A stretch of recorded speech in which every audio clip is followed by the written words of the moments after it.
अब म यहाँहरुलाई mechanism of photosynthesis बारे केही कुरा बताउन गइरहेको छु। फोटोसिन्थेसिस एउटा लामो प्रोसेस हो।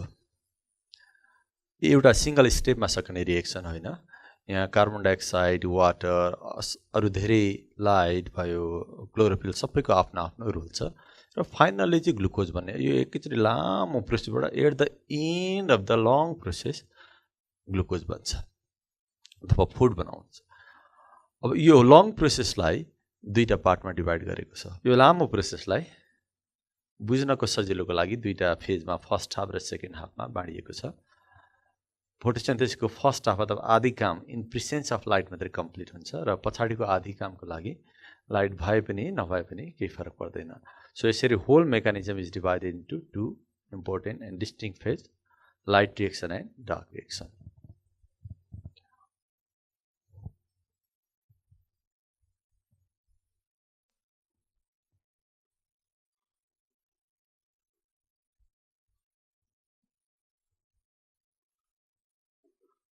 यो लाइट रिएक्सन कम्प्लिट हुन चाहिँ लाइट चाहिने नै भएको हुनाले यसलाई लाइट डिपेन्डेन्ट फेज पनि भन्ने गरिन्छ।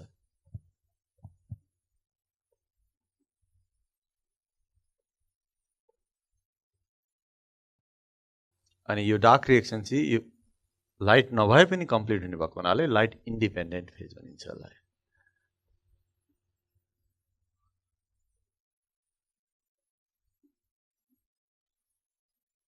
यसरी दुईटा पार्टमा फोटोसिन्थेसिसलाई स्टडी गर्न सकिन्छ, light dependent phase and light independent phase.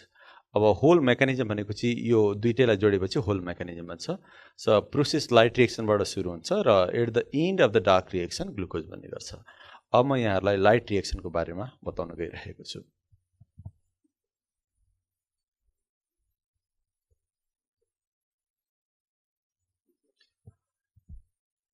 Light reaction complete हुनको लागि लाइट चाहिन्छ, पुरा प्रोसेस कम्प्लिट हुनको लागि लाइट चाहिने भयो। त्यसकारण यो डे टाइममा मात्रै हुने भयो, when there is light or light is available. यो लाइट रिएक्सनलाई प्राइमरी फोटोकेमिकल रिएक्सन पनि भन्छ।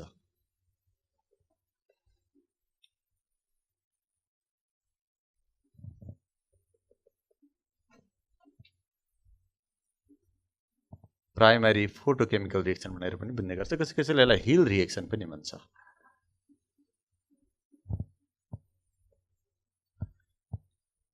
किनभने यो लाइट रिएक्सन पत्ता लगाउने यो हिल भन्ने रोबर्ट हिल भन्ने साइन्टिस्टको ठुलो कन्ट्रिब्युसन थियो। त्यसैको आधारमा यसलाई हिल रिएक्सन पनि भन्ने गर्छ अथवा प्राइमरी फोटोकेमिकल रिएक्सन अथवा सिम्पली लाइट डिपेन्डेन्ट फेज अथवा first half of the photosynthesis जसरी बुझे पनि भयो। यो लाइट रिएक्सन क्लोरोप्लास्ट भित्रको थाइलाकोइड मेम्ब्रेनमा हुन्छ। Site of light reaction is thylakoid membrane. Thylakoid membrane भनेको थिन मेम्ब्रेन, त्यही ओभरल्याप भएर ग्रानम मोलिक्युल्स भनेको हुन्छ। अथवा यसलाई लाइट रिएक्सन कहाँ हुन्छ भनेर कसैले सोध्यो भने थाइलाकोइड मेम्ब्रेन भने पनि हुन्छ अथवा ग्रानम भने पनि खासै फरक पर्दैन। त्यही थाइलाकोइड मेम्ब्रेनले नै ग्रानम बनेको हुनाले ग्रानममा हुन्छ भन्दा पनि करेक्ट हुने भयो। अब यो लाइट रिएक्सनमा पनि धेरै कुराहरू हुन्छन्, यसलाई हामीले स्टेप वाइज डिस्क्राइब गर्नुपर्ने हुन्छ। यसको लागि एउटा सिम्पल एउटा डायग्रामको आवश्यक हुन्छ। त्यो डायग्राम बनाइसकेपछि यहाँले लाइट रिएक्सन बुझ्न सक्नुहुन्छ। अब म यहाँलाई त्यो डायग्रामको सहायताले लाइट रिएक्सन बताउँछु। अब म यहाँ लाइट रिएक्सन बुझाउनको लागि एउटा डायग्राम ड्र गर्न गइरहेको छु, जसलाई हामी जेट स्किम पनि भनेर भन्ने गर्छौँ। त्यो पहिला हेरौँ।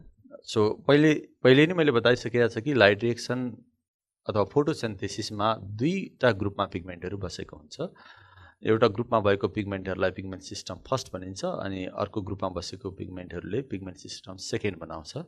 सो दुईटै पिगमेन्ट सिस्टमहरूले काम गरिराखेको हुन्छ ग्लुकोज बनाउनको लागि।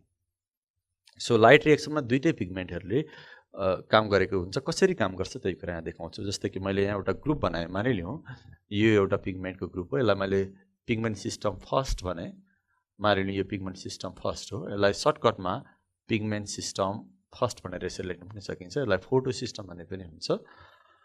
अनि दुईटा पिगमेन्ट सिस्टम हुने भएको हुनाले मैले यहाँ अर्को पनि एउटा पिगमेन्ट सिस्टम बनाएँ। मानिलिउँ यो चाहिँ अर्को पिगमेन्ट सिस्टम सेकेन्ड। लाइट रिएक्सनमा यसरी दुईटा पिगमेन्ट सिस्टमले काम गरिरहेको छ, pigment system first and pigment system second, अथवा photo system first and photo system second. अब पहिले नै बताइसकिया छ कि प्रत्येक पिगमेन्ट सिस्टममा थुप्रै पिगमेन्टको मलिकुल्सहरू हुन्छ, 200 देखि 300 हुन्छ भनेको छ। त्यसमा 3 खालको पिगमेन्टको मलिकुल्सहरू हुन्छ। एउटा एन्टिना मलिकुल्स हुन्छ, अनि अलिकति सेन्टरमा कोर मलिकुल्स हुन्छ, अनि एकदमै सेन्टरमा रिएक्सन सेन्टरहरू हुन्छ। ती सबै पिगमेन्टहरूको एउटा ग्रुप छ यहाँनिर, र त्यहाँ रिएक्सन सेन्टर हुन्छ। हरेक पिगमेन्ट सिस्टममा रिएक्सन सेन्टर हुन्छ।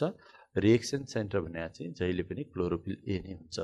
सो यो पिगमेन्ट सिस्टममा पनि थुप्रै मलिकुल्सहरू भए पनि क्लोरोफिल ए पनि पाइन्छ, अनि त्यही क्लोरोफिललाई रिएक्सन सेन्टर भन्छ। त्यो क्लोरोफिल एलाई चाहिँ यहाँ पाइने क्लोरोफिल एलाई चाहिँ P700 भन्ने गरिन्छ। P700 अथवा P700 भनेको यस्तो पिगमेन्ट हो which becomes the reaction center in this photosystem first। त्यसै गरी अब यो पिगमेन्ट सिस्टम सेकेन्डमा पनि अनेक खालको पिगमेन्ट मलिकुल्सहरू हुन्छ which can absorb the different wavelength of the light। यहाँ पनि खास गरी त्यही 3 खालको पिगमेन्टहरू हुन्छ, antenna molecules, core pigments and reaction centre. यहाँ पनि रिएक्सन सेन्टर हुन्छ। रिएक्सन सेन्टर यहाँ पनि क्लोरोफिल ए नै हुन्छ, क्लोरोफिल ए। यहाँ पाइने क्लोरोफिल एलाई चाहिँ अथवा रिएक्सन सेन्टरलाई चाहिँ P680 भनेर डिनोट गर्ने चलन छ। सो यसको रिएक्सन सेन्टर भनेको P700 भयो, त्यो भनेको यसको रिएक्सन सेन्टर भयो फोटो सिस्टम फर्स्टको, र यसको रिएक्सन सेन्टर भन्नलाई P680। यसरी दुईटा पिगमेन्ट सिस्टम र अनि दुईटा रिएक्सन सेन्टर मैले यहाँलाई देखाएँ। अब लाइट रिएक्सनमा लाइट युज हुन्छ। लाइटको काम मैले पहिले पनि बताइसकेका थिएँ। लाइटले क्लोरोफिल मलिकुललाई एक्साइट गर्ने काम गर्छ, एक्टिभेट गर्ने काम गर्छ। जस्तो कि मानिलियो यो लाइट रेज हो। लाइट रेजलाई फोटोन पनि भन्छ। युनिट लाइटमा सानो युनिटहरू हुन्छ, लाइटको युनिट, त्यसैलाई फोटोन भन्छ। यसलाई फोटोन भनेर लेख्न पनि सक्छौँ हामी। फोटोन भनेको लाइट। यो पिगमेन्ट सिस्टममा भएका पिगमेन्टहरूले यो फोटोन एब्जर्ब गर्छ अथवा लाइटलाई एब्जर्ब गर्छ। स्पेसली यहाँ 3टा लेयर्सहरू हुन्छ। अब यहाँ देखाउन सम्भव छैन। सबैभन्दा बाहिर एन्टिना मलिकुल्स, त्यसले लाइट इनर्जीले एब्जर्ब गर्छ, अनि अलिक भित्र गएर कोर मलिकुल्सहरू हुन्छ, त्यसलाई ट्रान्सफर गर्छ, अनि कोर मलिकुलले आफूले एब्जर्ब गरेको फोटोन अथवा लाइट अथवा त्यसको इनर्जीलाई यो P680 मलिकुललाई, क्लोरोफिल ए भन्ने मलिकुललाई ट्रान्सफर गर्छ। यसरी लाइट एब्जर्प्सनको काम भइराखेको हुन्छ। लाइट एक्ज्याक्टली यस्तै प्रोसेस यहाँ पनि भइरहेको हुन्छ। यो पिगमेन्ट सिस्टममा भएका पिगमेन्टले पनि यहाँ जसरी लाइट एब्जर्ब भइरहेको हुन्छ त्यसरी नै लाइट एब्जर्ब गरिराखेको हुन्छ। यहाँ पनि थुप्रै पिगमेन्टहरू हुन्छ। त्यसलाई पनि हामी यसरी देखाउन सक्छौँ। जस्तै कि यसलाई मैले यो साइडबाट देखाएँ। मानिलियो यो लाइट हो, अहिलेको जस्तै यो फोटोन आइरहेको छ यताबाट, फोटोन अथवा लाइट। यो पिगमेन्ट सिस्टम फर्स्टमा भएको पिगमेन्टको मलिकुलले यो लाइटलाई एब्जर्ब गरिराखेको छ। यो सिस्टममा, यो पिगमेन्ट सिस्टम फर्स्टमा भएको पिगमेन्टको मलिकुलहरूले चाहिँ प्राय हायर वेभलेन्थको लाइटलाई एब्जर्ब गर्ने गर्छ। मोर देन 680 nm भन्दा बढी वेभलेन्थ भएको लाइटलाई चाहिँ यसले एब्जर्ब गर्छ मेनली। अनि यो पिगमेन्ट सिस्टममा भएका पिगमेन्टहरूले चाहिँ लेस देन 600 nm वेभलेन्थ भएको लाइटका रेजहरूलाई एब्जर्ब गर्ने गर्छ। Anyway, both pigment systems are operating at the same time. That's why the glucose formation process will be possible. अब यसरी लाइट एब्जर्ब गरिसकेपछि लाइटको काम अघि म बताउँदै थिएँ। लाइटको काम इनर्जी प्रोभाइड गर्ने। कसलाई इनर्जी दियो भन्दाखेरि सबै इनर्जी कन्सन्ट्रेट भएर रिएक्सन सेन्टरमा आयो।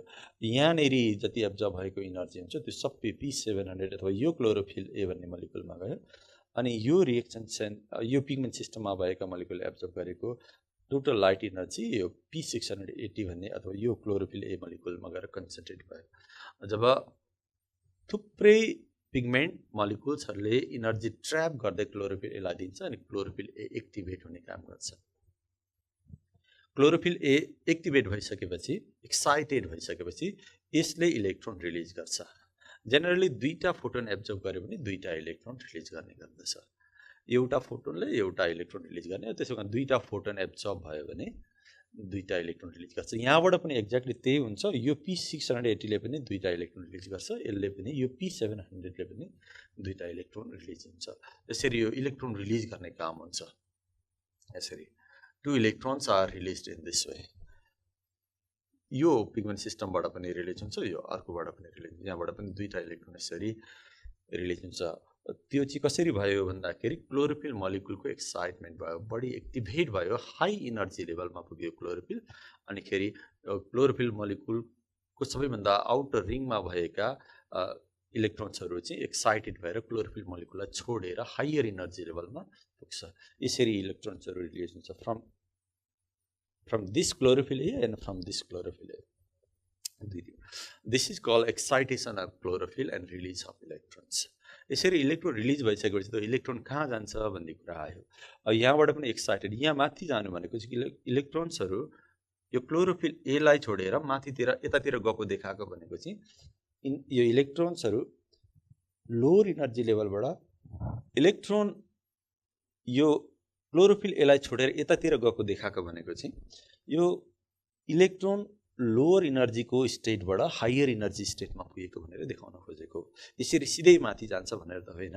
यो देखाएको कारण भनेको यो चाहिँ ग्राउन्ड स्टेट, लो इनर्जी लेभल भएको अवस्थालाई ग्राउन्ड स्टेट भन्छ, अनि इनर्जीको लेभल धेरै भएको अवस्थालाई चाहिँ एक्साइटेड स्टेट हुन्छ। सो यो यहाँ भएका मलिक्युल्सहरू चाहिँ ग्राउन्ड स्टेटमा हुन्छन्। यो जस्तो कि क्लोरोफिल ए P600 भन्यो, यो ग्राउन्ड स्टेटमा देखाउने, यो तलपट्टि छ भनेको लो इनर्जी लेभलमा चाहिँ यहाँ इनर्जी लेभल ड्र गर्न सक्छौँ। यसरी ग्राफ बनाएर इनर्जी लेभल पनि ड्र गर्न सक्छौँ। लो इनर्जी स्टेट अनि यतातिर गएको भने चाहिँ इनर्जी धेरै भएको भनेर देखाउन खोजेको। यता गएको भनेको एक्साइटेड स्टेट, यसलाई ग्राउन्ड, यसलाई लेख्न पनि सकिन्छ यहाँनिर। यो चाहिँ ग्राउन्ड स्टेट भयो, अनि यतातिर पुगेको भनेको चाहिँ एक्साइटेड स्टेट। यसरी दुईटा इलेक्ट्रोन एक्साइटेड स्टेट माथि पुग्छ, धेरै इनर्जी लेभल भएको अवस्थामा पुग्छ। अनि त्यहाँ पुगेपछि त्यो इलेक्ट्रोनलाई एउटा कम्पाउन्डले क्याप्चर गर्छ। त्यो कम्पाउन्ड ठ्याक्कै के हो भन्ने कुरा त थाहा छैन, त्यसलाई अननोन एक्सेप्टर भन्छ। त्यो दुईटा इलेक्ट्रोनलाई कसले एक्सेप्ट गर्छ भन्दाखेरि कुनै एउटा अननोन केमिकल कम्पाउन्डले एक्सेप्ट गर्छ। ठ्याक्कै केमिकलको नेचर थाहा नभएको हुनाले यसलाई कसैले डिफ्रेन्ट लेटर्सहरूले डिनोट गरिराखेको हुन्छ। मैले PA भनेर लेख्ने, प्राइमेरी एक्सेप्टर भने। सो यसको एक्ज्याक्ट केमिकल कम्पोजिसन थाहा नभएको हुनाले PA, प्राइमेरी एक्सेप्टर, पहिलोचोटि इलेक्ट्रोनलाई एक्सेप्ट गर्ने primary acceptor. So in this way दुईटा इलेक्ट्रोन यहाँबाट रिलिज हुन्छ अनि प्राइमेरी एक्सेप्टरले यसलाई क्याप्चर गर्छ।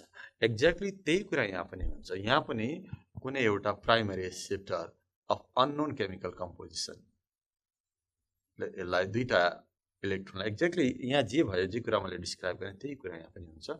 ग्राउन्ड स्टेटबाट एक्साइटेड स्टेट हुन्छ दुईटा electron and is received by primary acceptor. यसरी इलेक्ट्रोन एक्साइटेड भएर माथि हायर इनर्जी स्टेट। अब इलेक्ट्रोन यहाँ पुगिसक्यो, यहाँभित्र यो प्राइमेरी एक्सेप्टरले त्यसलाई रिसिभ गर्यो अथवा एक्सेप्ट गर्यो। अब सधैँ इलेक्ट्रोन एक्साइटेड भएर हायर इनर्जी स्टेटमा बस्दैन, त्यस पछाडि फेरि त्यो ग्राउन्ड स्टेटमा बिस्तारै आउनु खोज्छ। यहाँ पनि एक्ज्याक्टली त्यही हुन्छ। ग्राउन्ड स्टेटबाट एक्साइटेड पुग्यो, फेरि इनर्जीको लेभल एक्साइटेड स्टेटमा सधैँ बसिरहन सक्दैन। फेरि एक्साइटेड स्टेटमा पुगेपछि इलेक्ट्रोनले यहाँ पनि त्यो बढी भएको इनर्जी बिस्तारै लुज गर्न थाल्छ। लुज गर्नु भनेको बिस्तारै यो फेरि ग्राउन्ड स्टेटतिरको लेभलमा जान खोज्छ। यहाँ पनि त्यही हुन्छ, यतातिर इलेक्ट्रोन फेरि यतातिर आउन खोज्छ भनेको लोअर इनर्जी लेभलमा आउन खोज्छ। अब म यसको बेला कुरा गर्छु। फोटो सिस्टम फर्स्टमा रिलिज भएको दुईटा इलेक्ट्रोन प्राइमेरी एक्सेप्टरले लग्यो, त्यस पछाडि त्यो दुईटा इलेक्ट्रोनलाई अर्को एउटा कम्पाउन्ड फेरोडक्सिन, FD लेखेँ मैले यहाँ सर्टकटमा, फेरोडक्सिन, FERRODOXIN, फेरोडक्सिन भन्ने केमिकलले क्याप्चर गर्छ त्यही दुईटा इलेक्ट्रोन। पहिला प्राइमेरी एक्सेप्टरले लग्यो, त्यही दुईटा इलेक्ट्रोन अहिले फेरोडक्सिन भन्ने कम्पाउन्डले रिसिभ गरिरहेछ। अनि फेरोडक्सिनले फाइनली त्यो दुईटा इलेक्ट्रोनलाई एउटा NADP भन्ने कम्पाउन्डमा ट्रान्सफर गरिदिन्छ। NADP यो एउटा कम्प्लेक्स केमिकल हो। यसलाई फुल फर्म चाहिँ यसको अलिकति लामो छ, निकोटिनामाइड एडिनाइन डाइन्युक्लियोटाइड फस्फेट। म यहाँनिर लेखिदिन्छु NADP, निकोटिनामाइड एडिनाइन डाइन्युक्लियोटाइड फस्फेट, यो NADP को फुल फर्म हो। यसरी finally the same two electrons are finally transferred from ferroductine to NADP. यहाँ दुईटा इलेक्ट्रोन यसरी पुगेर NADP ले त्यो दुईटा इलेक्ट्रोन क्याप्चर गर्छ. सो यो मोलिक्युल्सहरु जुन बाटोमा पाएको छ नि इलेक्ट्रोनलाई क्याप्चर गर्ने मोलिक्युल्सहरु चाहिँ यिनीहरुलाई इलेक्ट्रोन क्यारियर पनि भन्छ. जस्तै कि यो प्राइमरी रिसेप्टर पनि इलेक्ट्रोन क्यारियर भयो, फेरोडक्सिन पनि इलेक्ट्रोन क्यारियर भयो, NADP पनि इलेक्ट्रोन क्यारियर भयो. व्हाई भन्दाखेरि this receive this can carry electrons. Exactly त्यस्तै गरी यहाँ पनि इनर्जी दुईटा इलेक्ट्रोनमा भएको इनर्जी अथवा इलेक्ट्रोन एक्साइटेड स्टेटमा पुग्छ. यहाँ सधैँ बसिरहन सक्दैन, फेरि ग्राउन्ड स्टेटमा आउन थाल्छ, भनेको लो इनर्जी स्टेटमा हुन्छ. त्यसपछि यहाँ पनि डिफ्रेन्ट इलेक्ट्रोन क्यारियरहरू हुन्छ जसले इलेक्ट्रोनलाई ट्रान्सफर जस्तै यहाँ ट्रान्सफर गरिरहेको छ त्यसरी नै यहाँ पनि ट्रान्सफर गर्छ. तर यहाँबाट ट्रान्सफर भएको इलेक्ट्रोन चाहिँ बिस्तारै बिस्तारै थ्रु डिफ्रेन्ट क्यारियर्स फोटो सिस्टम फर्स्टमा गएर इन्टर हुन्छ. त्यहाँ पाइने अब यो बाटोमा पाइने इलेक्ट्रोन क्यारियरहरुमा मेनली प्लास्टोक्युनिन भन्ने PQ लेखेँ मैले यहाँ, प्लास्टोक्युनिन भन्छ. त्यसमा जान्छ त्यही दुईटा इलेक्ट्रोन यहाँबाट यहाँ गयो, यहाँबाट यहाँ गयो, यो एउटा इलेक्ट्रोन क्यारियर भयो. त्यसपछि साइटोक्रोम कम्प्लेक्स भन्ने हुन्छ, त्यसलाई हामी साइटोक्रोम B6 भन्ने हुन्छ. साइटोक्रोम B6 अनि एउटा साइटोक्रोम F भन्ने हुन्छ, साइटोक्रोम F. यो भनेको इलेक्ट्रोन क्यारियर नै हो. यो इलेक्ट्रोन क्यारियर हुँदै हुँदै finally the same two electrons are finally transfer to photo system first. यो क्लोरोफिल यो फोटो सिस्टम फर्स्टको यो P700 मोलिक्युलमा जान्छ थ्रु प्लास्टोसायनिन. लास्टमा प्लास्टोसायनिन भन्ने इलेक्ट्रोन क्यारियर हुन्छ अनि त्यहाँबाट यो क्लोरोफिल एमा पुग्छ. फोटो सिस्टम फर्स्टको क्लोरोफिल अथवा P700 मोलिक्युलमा पुग्छ. यसरी all these are the electron carrier, plastoquinine, cytochrome B6, cytochrome F and plastocyanin. यो भनेको इलेक्ट्रोन क्यारियर हो.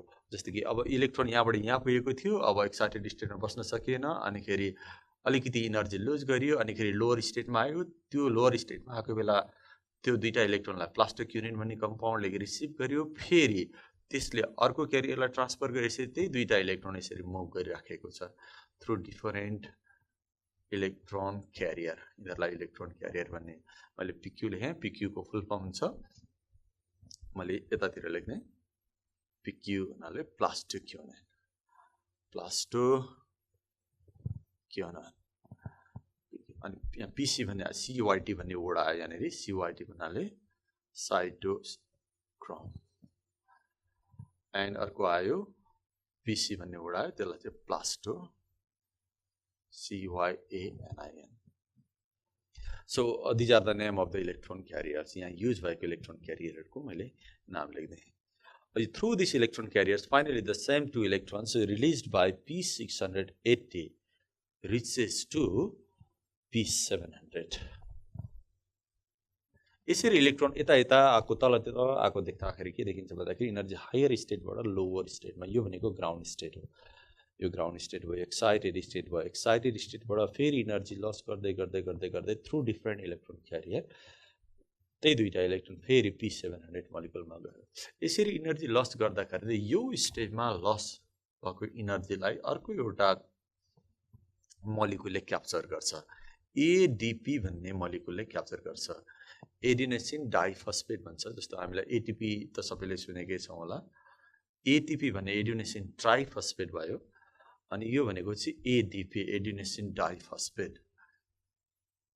यो मोलिक्युलले यो स्टेपमा इलेक्ट्रोन यहाँबाट यहाँ जम्प गर्दाखेरि जुन इनर्जी लस गरेको हुन्छ त्यो इनर्जीलाई यो ADP भन्ने मोलिक्युलले इनअर्गेनिक फस्फेट, यो अर्को एउटा ADP भनेको एडिनोसिन डाइफस्फेट, त्यसमा एउटा इनअर्गेनिक फस्फेट जोड्नको लागि त्यो इनर्जी युज गर्छ. यो स्टेपमा रिलिज भएको इनर्जीलाई यो ADP ले युज गर्छ. के को लागि युज गर्छ भन्दा to combine another inorganic phosphate, अर्को एउटा फस्फेटलाई ADP मा जोइन गर्न युज गर्छ अनि बनाउँछ ATP. यसरी यो स्टेटमा ATP भन्ने मोलिक्युल बन्छ. ATP को नाम यहाँले सुन्नुभएको होला, एडिनोसिन ट्राइफस्फेट. यो असाध्यै इनर्जी रिच मोलिक्युल हो.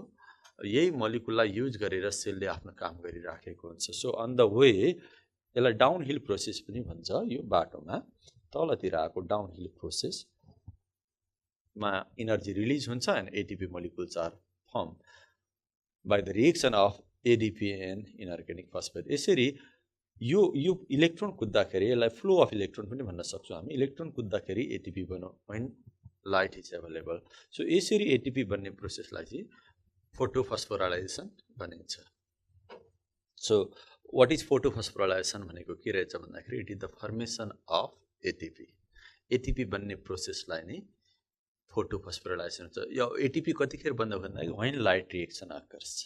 यो सबै लाइट रिएक्सनको कुरा हो. लाइट रिएक्सन हुँदाखेरि यो रिजनमा यो ठाउँमा एटीपी बन्दो रहेछ. त्यही कारण इन प्रेजेन्स अफ लाइट यो एटीपी कहिले बन्यो भन्दाखेरि during the day time when light is available, when light reaction occurs. त्यही भएर यसको नाम फोटोफस्फोराइलेसन. फोटो भनेको लाइट, फस्फोराइलेसन भनेको फस्फेट जोड्ने. यहाँ फस्फेट जोडियो, एडीपीमा फस्फेट जोडियो अनि एटीपी बन्यो.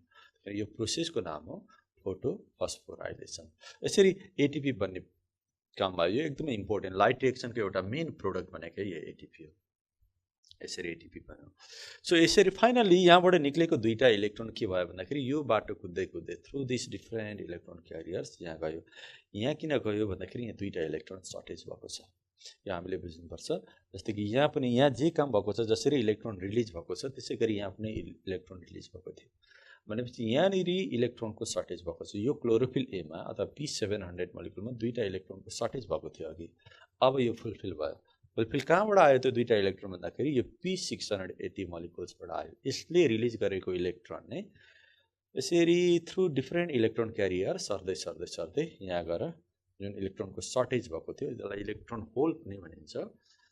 दुईटा इलेक्ट्रोनको सर्टेज भएको थियो. Electron hole is created or electron gap is created in P700 molecules. Now it is fulfilled by two electron which is transferred by which is released by P680 molecules. यसरी यहाँ दुईटा इलेक्ट्रोनको सर्टेजको gap भयो. अब यहाँ पनि आएको जसरी नि दुईटा इलेक्ट्रोन यसरी रिलिज भइरहेको छ अनि यो दुईटा इलेक्ट्रोन यहाँनिर गएर NADP मा पुगेको छ. दुईटा इलेक्ट्रोन यसरी आइपुगेको छ. यसरी मैले के देखाउन खोजिरहेको छु भने यहाँ दुईटा इलेक्ट्रोन यहाँ रिलिज भएको थियो, NADP मा गएर बसेको छ. यहाँ दुईटा इलेक्ट्रोन सर्टेज भएको थियो. Now it is fulfilled. यो फुलफिल हुने प्रोसेसमा एटीपी बन्यो. यसलाई भन्छ फस्फोराइलेसन. यहाँ लेखौँ फस्फोराइलेसन. फस्फोराइलेसन प्रोसेस अथवा यसलाई फोटोफस्फोराइलेसन भन्दा पनि भयो. फोटोफस्फोराइलेसन. जस्तो कि मैले यहाँ दुईटा इलेक्ट्रोन रिलिज हुन्छ भने P700 मोलिकुल्सबाट यहाँ दुईटा इलेक्ट्रोन सर्टेज भएको थियो अनि त्यसको फुलफिल भयो. एक्ज्याक्टली त्यही कुरा यहाँ भइराखेको छ. यहाँ पनि दुईटा इलेक्ट्रोन रिलिज भएर यतातिर गयो. त्यहाँ त फुलफिल भयो. फेरि यहाँनिर दुईटा इलेक्ट्रोनको सर्टेज भइराखेको छ. अब यसको फुलफिल हुन जरुरी छ. सो फोटो सिस्टम सेकेन्डमा फोटोलाइसिस भन्ने प्रोसेस पनि सँगसँगै गइरहेको छ. जब यो काम भइरहेको हुन्छ एट द मिन टाइम त्यतिखेरै जब इलेक्ट्रोन माने क्लोरोफिल एक्साइटेड भएर इलेक्ट्रोन रिलिज भएर यतातिर एटीपी बनाउने प्रोसेस यतातिर इलेक्ट्रोन कुद्न थाल्छ त्यतिखेरै अर्को एउटा प्रोसेस फोटोलाइसिस भन्ने प्रोसेस हुन्छ फोटो सिस्टम सेकेन्ड भएकै ठाउँमा. अब फोटोलाइसिस के हो यो बताउँछु म. फोटोलाइसिस भन्नाले चाहिँ नामैबाट पनि अलिअलि बुझ्न सकिन्छ. फोटो भनेको लाइट, लाइसिस भनेको ब्रेकडाउन. Photolysis of water. वाटरको ब्रेकडाउन हुन्छ इन प्रेजेन्स अफ लाइट. अनि ब्रेकडाउन भएर के भन्छ भनेर म यहाँ देखाउँछु. जस्तो यो वाटर भयो इन प्रेजेन्स अफ लाइट. लाइटको कारणले ब्रेकडाउन हुन्छ. अनि खेरि यसबाट तीनटा प्रोडक्टहरु निक्लिन्छ. वाटर ब्रेकडाउन भएर तीनटा प्रोडक्टहरु निक्लिन्छ. एउटा प्रोडक्ट भनेको अक्सिजन भयो. एउटा प्रोडक्ट भनेको दुईटा इलेक्ट्रोन निक्लिन्छ अनि अर्को प्रोडक्ट भनेको दुईटा हाइड्रोजन निक्लिन्छ. वाटरको ब्रेकडाउन हुन्छ in the presence of light. यसैलाई फोटोलाइसिस भन्छ. यहाँ लेख्न पनि सक्छौं फोटोलाइसिस अफ वाटर. वाटरको ब्रेकडाउन भयो इन प्रेजेन्स अफ लाइट. यहाँ लाइट चाहिन्छ. यहाँ म्याङ्गनिज आयनहरु पनि म्याङ्गनिज र क्लोरिन आयनको पनि यहाँ भूमिका हुन्छ. म्याङ्गनिज र क्लोरिन आयनले पनि आफ्नो रोल प्ले गरिराखेको हुन्छ. So in presence of manganese and chlorine ion water is broken down into hydrogen, electrons and oxygen. अब हामी फोटोसिन्थेसिसको रिएक्सनमा जुन लास्टमा O2 लेख्छौँ नि, oxygen is evolve during photosynthesis, सबलाई थाहा छ। यो अक्सिजन भनेको यही प्रोसेसबाट, यही वाटरको ब्रेकडाउन भएर आएको अक्सिजन हो। यहाँ हामी देखिरहेका छौँ H2 is broken down to O2। यो O2 चाहिँ एटमोस्फियरमा जान्छ अनि त्यही O2लाई सारा लिभिङहरूले युज गरिराखेको हुन्छ। यो एटमोस्फियरमा पाएको O2 पनि यसरी नै वाटरको ब्रेकडाउन भएर फोटोलाइसिस प्रोसेसबाट निक्लेको। अब एउटा तीनटा यो वाटरको ब्रेकडाउन भएर बनेका तीनटा प्रोडक्टमध्ये एउटा अक्सिजन, यो एटमोस्फियरमा जाने भयो। अर्को कम्पाउन्ड जुन निक्लिन्छ अथवा अर्को प्रोडक्ट जसलाई इलेक्ट्रोन निक्लिन्छ, यहाँ देखाइरहेको छ दुईटा इलेक्ट्रोन निक्लिन्छ। त्यो दुईटा इलेक्ट्रोन चाहिँ यो P680 मोलिकुल्समा जान्छ। यहाँ दुईटा इलेक्ट्रोन रिलिज भएर दुईटा इलेक्ट्रोनको सर्टेज भएको थियो, यहाँ पनि इलेक्ट्रोन होल क्रिएट भएको थियो। यसको फुलफिल चाहिँ फोटोलाइसिसबाट जुन दुईटा इलेक्ट्रोन निक्लिन्छ त्यो गएर फुलफिल हुन्छ। भनेपछि यहाँ पनि इलेक्ट्रोन ग्याप अब रहेन, which is fulfil by the two electron which is produce during the photolysis of water. यसरी दुईटा इलेक्ट्रोन P680 मा गयो, यो अक्सिजन एटमोस्फियरमा गयो। अब रह्यो बाँकी दुईटा हाइड्रोजन, दुईटा हाइड्रोजन पनि निक्लिन्छ फोटोलाइसिसबाट। यो दुईटा हाइड्रोजन चाहिँ यो बाटोबाट यतातिर जान सक्दैन, किनभने यहाँ त दुईटा इलेक्ट्रोनको मात्रै सर्टेज भएको थियो। त्यो दुईटा इलेक्ट्रोन गएपछि यो फुलफिल भइसक्यो। अब यो दुईटा हाइड्रोजन जान्छ कहाँ भन्दाखेरि यो दुईटा हाइड्रोजन यहाँ NADP मा जानुपर्ने हुन्छ। यो NADP मा जानु, जहाँ पहिले नै दुईटा इलेक्ट्रोन यहाँबाट निक्लेको दुईटा इलेक्ट्रोन पुगिसकेको छ, त्यही NADP भएकै ठाउँमा यो दुईटा हाइड्रोजन पनि जानुपर्छ। यो बाटो घुम्दै घुम्दै जान सक्दैन, किनभने यो बाटोमा इलेक्ट्रोन क्यारियरहरू मात्रै छ, जस्तो कि plastoquinone, cytochrome B6, cytochrome F, plastocyanin. यसले हाइड्रोजनलाई बोक्दैन, इलेक्ट्रोनलाई मात्रै। त्यही भएर इलेक्ट्रोन यो बाटो कुद्दै कुद्दै लास्टमा NADP मा पुग्यो, तर हाइड्रोजन चाहिँ यो बाटोबाट जाँदैन। अब यो हाइड्रोजन सिधै NADP मा जान्छ। मैले यसरी देखाएँ, यो सिधै गएको बनाउन खोजेको मैले यसरी this two electron two hydrogen directly goes to NADP। यहाँ दुईटा हाइड्रोजन गइराखेको छ यसरी, फोटोलाइसिसबाट निक्लेको दुईटा हाइड्रोजन यो बाटो हुँदै फाइनली दुईटा हाइड्रोजन पनि NADP मा गएर टाँसिन्छ। भनेपछि यहाँ अर्को दुईटा हाइड्रोजन पनि आयो, 2H+ पनि आयो। भनेपछि NADP ले चाहिँ इलेक्ट्रोनलाई पनि रिसिभ गरेको देखियो, यताबाट गएको इलेक्ट्रोनलाई पनि रिसिभ गरेको देखियो, अनि यताबाट गएको दुईटा हाइड्रोजनलाई पनि रिसिभ गर्यो। त्यसो भए NADP चाहिँ इलेक्ट्रोन क्यारियर पनि हो र हाइड्रोजन क्यारियर पनि हो।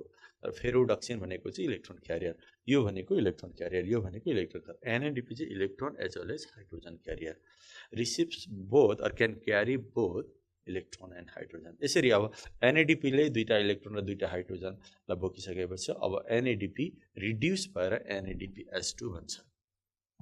It becomes NADPH2। यो अर्को असाध्यै इम्पोर्टेन्ट मोलिकुल्स भन्छ ड्युरिङ फोटोसिन्थेसिस। सो फोटोसिन्थेसिसको दुईटा मेन प्रोडक्ट भनेको चाहिँ एउटा ATP भयो, अर्को NADPH2। सो यसरी लाइट रिएक्सन भएको हुन्छ, जहाँनिर दुईटै फोटो सिस्टमले काम रहेको छ, photo system first and photo system second. So what are the main product of light reaction, what are the end product of light reaction भन्ने कुरा आउनसक्छ। लाइट रिएक्सनको इनमा के बन्यो भन्दाखेरि प्रोसेस त धेरै भयो, यहाँ अनेक कुराहरू मैले बताएँ, तर बन्न चाहिँ मेन चिज के बन्छ भन्दाखेरि लाइट रिएक्सन सकिँदासम्म एउटा ATP energy rich molecule ATP भन्छ, जसलाई फोटोफस्फोराइलेसन भन्छ, र अर्को चाहिँ NADP रिड्युस भएर NADPH2 भन्छ। अर्को NADP रिड्युस हुने काम गर्छ, NADP मा इलेक्ट्रोन हाइड्रोजन गरेर टाँसिनु भनेको NADP रिड्युस्ड। सो दुईटा चिज भयो, एउटा NADP कन्भर्ट भएर NADPH2 बन्ने काम, अर्को चाहिँ ADP बाट ATP बन्ने कामहरू भयो। सो यो दुईटा मेन चिज भन्छ। सो यो दुईटा चाहिँ के हो भन्दाखेरि फोटोसिन्थेसिसको लाइट रिएक्सनको end product of photosynthesis, light reaction, end product of light reaction के रहेछ त भन्दाखेरि एउटा ATP रहेछ अनि अर्को चाहिँ NADPH2। यो दुईटा मोलिकुल्सहरु बन्दो रहेछ लाइट रिएक्सन सँगैदाखेरि। यसैलाई एसिमिलेटरी पावर्स पनि भन्छ। यो दुईटा मोलिकुल जुन बन्यो लाइट रिएक्सनमा यसैलाई एसिमिलेटरी पावर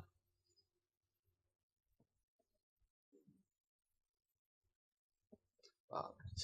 यसरी लाइट रिएक्सन कम्प्लिट भइसकेपछि यो दुईटा पावर एसिमुलेटरी पावर एटिपी र NADPH2 भन्दो रहेछ, जसको युज चाहिँ डार्क रिएक्सनमा हुन्छ। यसरी लाइट रिएक्सन कम्प्लिट हुन्छ। अब यहाँ ओभरअल हेर्दाखेरि दुईटा फोटो सिस्टम एकैचोटि काम गरेको देखियो। त्यो हुँदाखेरि यतातिर फोटोलाइसिस पनि भएको देखियो, अर्कोतिर NADP रिड्युस भएर NADPH2 भएको पनि देखियो, अनि खेरि एटिपी बनेको पनि देखियो। प्रोसेस त धेरै भयो, यसलाई हामी समराइज गरेर पोइन्टमा लेख्न पनि सक्छौँ, के भयो भनेर लेख्न पनि सक्छौँ। जस्तो कि फर्स्टमा के भयो भन्दाखेरि फर्स्टमा चाहिँ लाइट एब्जर्प्सनको काम भयो। सेकेन्डमा के भयो भन्दाखेरि क्लोरोफिल एक्साइटमेन्टको काम भयो, क्लोरोफिल एक्टिभेट हुने काम भयो। थर्डमा के भयो भन्दाखेरि इलेक्ट्रोन फ्लो हुने काम भयो। यहाँ पनि एक्ज्याक्टली त्यही भयो, लाइट एब्जर्ब गर्ने काम भयो, क्लोरोफिल एक्साइटेड हुने काम भयो, अनि खेरि इलेक्ट्रोनको फ्लो हुने काम भयो। त्यही बिचमा अर्को काम के भयो, एटिपी बन्ने प्रोसेस फोटोफस्फोराइलेसन भयो। अनि यहाँनिर के काम भयो, NADP रिड्युस भएर NADPH2 बन्ने काम भयो। यो साइडमा आयो भने के भयो भन्दाखेरि फोटोलाइसिस हुने काम भयो, वाटरको ब्रेकडाउन हुने भयो। यसरी डिफ्रेन्ट प्रोसेसहरू लाइट रिएक्सन भित्रै पनि भइराखेको हुन्छ। त्यसलाई हामी यहाँ देख्न सक्छौँ। एउटा जस्तो कि यहाँ अब यसलाई हामी पोइन्टमा पनि लेख्न सक्छौँ। जस्तो कि नम्बर 1 मा के भयो त ओभरअल लाइट रिएक्सनमा भन्दाखेरि नम्बर 1 मा एब्जर्प्सन अफ लाइट एब्जर्ब गर्ने काम भयो। सेकेन्डमा एक्साइटेसन अफ क्लोरोफिल मोलिकुल अथवा क्लोरोफिल ए भन्नेको काम भयो। त्यस पछाडि इलेक्ट्रोन फ्लोको काम भयो। त्यस पछाडि फोर्थ नम्बरमा आउँदाखेरि एटिपी भन्ने काम भयो, फोटोफस्फोराइलेसन भयो। अनि त्यही बिचमा फोटोलाइसिसको काम पनि भयो। अनि अर्को यहाँ NADP reduction of NADP reduce हुने काम पनि भयो। जस्तो कि यसलाई समराइज गर्दाखेरि यतिवटा प्रोसेसहरू लाइट रिएक्सनभित्र भयो। लाइट एब्जर्ब हुने काम भयो, क्लोरोफिल एक्साइटेड हुने काम भयो, इलेक्ट्रोन फ्लो भयो, एटिपी बन्ने फोटोफस्फोराइलेसन भयो, अनि वाटर ब्रेकडाउन हुने फोटोलाइसिस भयो, अनि NADP रिड्युस भएर NADPH2 भन्ने रिडक्सन अफ NADP भन्ने भनेको NADP रिड्युस हुने काम भयो। सो ओभरअल यस्तो भयो। सो यो भनेको चाहिँ लाइट रिएक्सन भयो। मैले अहिले देखाएको जुन अघि देखाएँ यहाँहरूलाई त्यो लाइट रिएक्सनको होल मेकानिजम मैले देखाउन खोजेँ। त्यो रिएक्सनमा त्यो मेकानिजममा मैले एटिपी बनेको देखाएँ। जतिखेर इलेक्ट्रोन डाउनहिल प्रोसेसमा हायर इनर्जी स्टेटबाट लोवर इनर्जी स्टेटमा आएको जस्तो देखाएको थिएँ, त्यो बाटोमा मैले एटिपी फर्मेसन भएको देखाएको थिएँ। त्यो एटिपी भन्ने अर्को पनि तरिका छ। एटिपी बन्ने प्रोसेसलाई मैले यहाँहरूलाई भनिसकेँ, त्यसलाई फोटोफस्फोराइलेसन भन्छ। त्यसको म अलिकति बढी कुरा गर्न गइरहेको छु। फेरि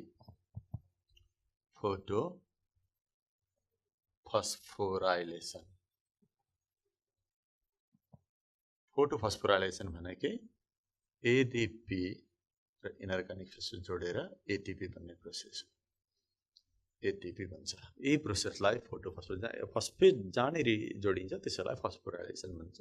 फस्फेट कुनै मोलिकुलबाट निक्ल्यो भने त्यसलाई डिफस्फोराइलेसन भनिन्छ। यहाँ चाहिँ फस्फेट जोडिने भएको हुनाले फस्फोराइलेसन भनियो, अनि प्रोसेस लाइटमा भएको हुनाले फोटोफस्फोराइलेसन भनेर भनियो। जस्तै अघि मैले जुन देखाएँ यहाँहरूलाई डायग्राम, त्यो डायग्राममा के थियो, दुईटै फोटो सिस्टमले काम गरिराखेको थियो। फोटो सिस्टम फर्स्ट पनि थियो, फोटो सिस्टम सेकेन्ड, दुईटै सँगसँगै अपरेट भइराखेको देखिएको छ। यो हुनैपर्छ। ग्लुकोज भन्नको लागि दुईटै फोटो सिस्टमले काम गरिराखेको हुन्छ। तर कहिलेकाहीँ के भइदिन्छ भन्दाखेरि कुनै तरिकाले फोटो सिस्टम सेकेन्ड ब्लक भयो भने फोटो सिस्टम फर्स्ट मात्रै अपरेट हुन्छ। त्यहाँ सर्टेन केमिकल्सहरू हुन्छ जसले गर्दा फोटो सिस्टम फर्स्ट ब्लक पनि हुनसक्छ, अथवा त्यो सिस्टमले काम नगर्न पनि सक्छ। त्यस्तो भयो भने फोटो सिस्टम सेकेन्डले काम गर्न छोड्छ। सधैँ एटिपी एउटै तरिकाले मात्रै बन्दैन, एटिपी बन्ने अर्को पनि तरिका हुन्छ। त्यो कस्तो कन्डिसनमा हुन्छ भन्दाखेरि कहिलेकाहीँ फोटो सिस्टम सेकेन्डले काम गर्दैन, त्यहाँ केही केमिकल्सहरू हुन्छ जसको प्रिसेसमा फोटो सिस्टम सेकेन्डले काम गर्न सक्दैन र त्यो सिस्टम अपरेट हुँदैन। त्यो भयो भने फोटो सिस्टम फर्स्ट मात्रै फङ्सन भइराखेको हुन्छ। त्यस्तो अवस्थामा पनि एटिपी चाहिँ बन्छ। अरू प्रोसेसहरू चाहिँ हुँदैन, जस्तो कि त्यहाँ फोटोलाइसिस भन्ने प्रोसेस थियो अघि, त्यो फोटोलाइसिस प्रोसेस पनि हुँदैन। एनएडिपी रिड्युस भएर एनएडिपी H2 भन्ने प्रोसेस पनि हुँदैन। यो फोटोलाइसिस अनि रिडक्सन अफ एनएडिपी हुनको लागि चाहिँ फोटो सिस्टम सेकेन्डले पनि काम गरिराखेको हुनुपर्छ। तर कुनै तरिकाले ब्लक भयो भने, फोटो सिस्टम सेकेन्ड ब्लक भयो भने फोटो सिस्टम फर्स्ट मात्रै चलिराखेको हुन्छ, अथवा त्यहाँ भएका पिगमेन्टहरूले मात्रै काम गरिरहेको हुन्छ।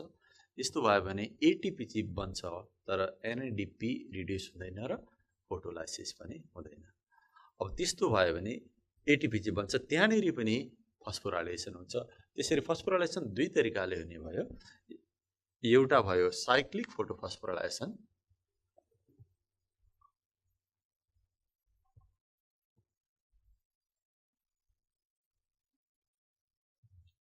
अनि अर्को नन साइक्लिक फोटोफस्फोराइलेसन।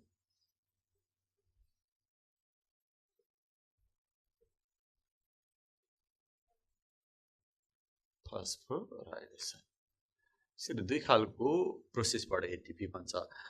अब यो म पहिला यसको कुरा गर्छु, जुन मैले अघि देखाइसकेको छ फिगरमा। नन साइक्लिक फोटोफस्फोराइलेसनमा के हुन्छ भन्दाखेरि एकदम रफ फिगरमा म यहाँ देखाउँछु। जस्तै कि यहाँ फोटो सिस्टम सेकेन्ड पनि थियो, फोटो सिस्टम फर्स्ट पनि थियो। यहाँबाट इलेक्ट्रोन रिलिज भएको थियो, अनि इलेक्ट्रोन फेरि एक्साइटेड स्टेटबाट ग्राउन्ड स्टेटमा गयो। यहाँबाट पनि इलेक्ट्रोन रिलिज भएको थियो, अनि दुईटा इलेक्ट्रोन यसरी मुभ गरिराखेको हुन्छ। यसरी इलेक्ट्रोन्सहरू मुभ गरिराखेको हुन्छ, अनि यो बाटोमा यहाँनिर एटिपी बनेको थियो।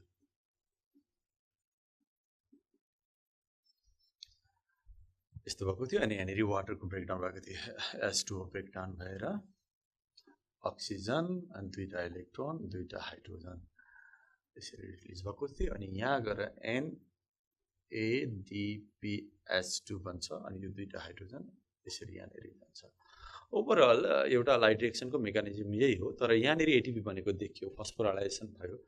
कस्तो अवस्थामा फस्फोराइलेसन भयो भन्दाखेरि यो फोटो सिस्टम सेकेन्डबाट रिलिज भएको इलेक्ट्रोन फेरि फर्केर यो फोटो सिस्टम सेकेन्डमा, यहाँ रिएक्सन सेन्टर छ P680, त्यहाँ फर्केर आएन। यहाँबाट गएको इलेक्ट्रोन एकैचोटि फोटो सिस्टम फर्स्टमा गयो, त्यहाँबाट निक्लेको इलेक्ट्रोन पनि फर्केर त्यहाँ आएन, एनएडिपीमा गयो, यतातिर जान्छ। भनेपछि इलेक्ट्रोन एकचोटि निक्लिसकेपछि यहाँबाट निक्लेको पनि फर्केर यतातिर आएन, यतातिर गयो। यहाँबाट निक्लेको इलेक्ट्रोन यहाँको क्लोरोफिल P700 मलिकुलले निकालेको, क्लोरोफिल यसले निकालेको दुईटा इलेक्ट्रोन पनि फेरि फर्केर यतातिर आएन, यहाँ आएन, फेरि एनएडिपीतिर गयो। इलेक्ट्रोन यसरी कुद्दाखेरि नफर्किकन कुद्दा पनि एटिपी बन्दो रहेछ। यो मैले अघि बताइसकेको छु। यो स्टेपमा यहाँनिर बिचमा एटिपी बन्छ। यसरी इलेक्ट्रोन नफर्किकन वान वे डिरेक्सनमा मात्रै मुभ गर्दा पनि एटिपी बन्यो भने त्यो चाहिँ नन साइक्लिक फोटोफस्फोराइलेसन भयो। यसरी भन्यो भने, जस्तो कि यो फिगरले नन साइक्लिक फोटोफस्फोराइलेसनलाई देखाइरहेको छ। यसलाई हामी नन साइक्लिक फोटोफस्फोराइलेसन भन्न सक्छौँ। Non cyclic photophosphorylation. Why? Because electron once released from photosystem second is not cycled back again. फेरि फर्केर त्यही आएन, अरूतिर गयो, फोटो सिस्टम फर्स्टमा गयो अथवा एनएडिपीतिर गयो। सो यसरी एटिपी बन्यो भने यो चाहिँ नन साइक्लिक। म अघि कुरा गर्दै थिएँ, कहिलेकाहीँ अर्को तरिकाले फोटो सिस्टम यो सेकेन्ड ब्लक भयो भने पनि यो प्रोसेस बन्द हुन्छ, फोटोलाइसिस बन्द हुन्छ, एनएडिपी भन्ने प्रोसेस बन्द हुन्छ, तर एटिपी भन्ने प्रोसेस चाहिँ चलिरहेको छ। यो फोटो सिस्टम सेकेन्ड ब्लक भयो भने पनि, अब यो ब्लक भएर पनि एटिपी बन्यो भने चाहिँ त्यो चाहिँ साइक्लिक फोटोफस्फोराइलेसन छ।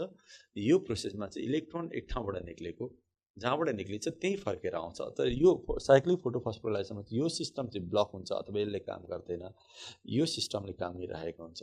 यहाँबाट निक्लेको इलेक्ट्रोन फेरि फर्केर फोटो सिस्टम फर्स्टमै आउँछ। यसरी इलेक्ट्रोन कुद्यो भने पनि एटिपी बन्छ। त्यो चाहिँ साइक्लिक फोटोफस्फोराइलेसन भयो, जसलाई हामी यसरी देखाउन सक्छौँ। जस्तो कि यसमा साइक्लिक फोटोफस्फोराइलेसनमा फोटो सिस्टम फर्स्टले मात्रै काम गरेर आउँछ, त्यसकारण फोटो सिस्टम फर्स्ट, अनि यसको रिएक्सन सेन्टरको नाम P700। मानिलिउँ यो फोटो सिस्टम र पिगमेन्ट सिस्टम फर्स्ट भयो। यहाँनिर लाइट इनर्जी एब्जर्ब भयो अथवा फोटोन लाई एब्जर्ब गरिराखेको छ यो P700 मोलिकुलले अथवा क्लोरोफिल ए मोलिकुलले। अनि नन साइक्लिकमा जस्तै यहाँ पनि के हुन्छ, दुईटा इलेक्ट्रोन रिलिज हुन्छ, अनि खेरि त्यो दुईटा इलेक्ट्रोनलाई प्राइमरी एक्सेप्टरले यहाँ पनि एक्सेप्ट गर्छ। मानिलिउँ PA, सर्टकटमा प्राइमरी एक्सेप्टर PA लेखेँ। जस्तो कि अघि यहाँ के भएको थियो भन्दाखेरि यहाँनिर प्राइमरी एक्सेप्टरहरू हुन्छ। प्राइमरी एक्सेप्टरबाट चाहिँ नन साइक्लिकमा हेर्ने हो भने यहाँनिर फेरोडक्सिन भन्ने मोलिकुल हुँदै दुईटा इलेक्ट्रोन यो NADPH2 मा जान्छ। यो मैले अघि डिस्क्राइब गरिसकेको कुरा हो। तर यहाँ चाहिँ के हुन्छ भन्दाखेरि प्राइमरी एक्सेप्टरबाट दुईटा इलेक्ट्रोन फेरोडक्सिनमै जाने हो, फेरोडक्सिनमै जान्छ दुईटा इलेक्ट्रोन यसरी।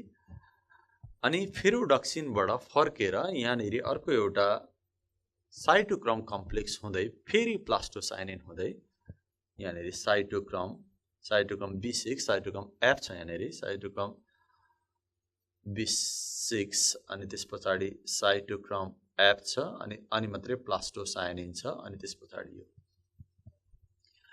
यहाँबाट निक्लेको दुईटा इलेक्ट्रोन प्राइमरी एक्सेप्टरमा पुग्यो, त्यस पछाडि फेरोडक्सिनमा आयो।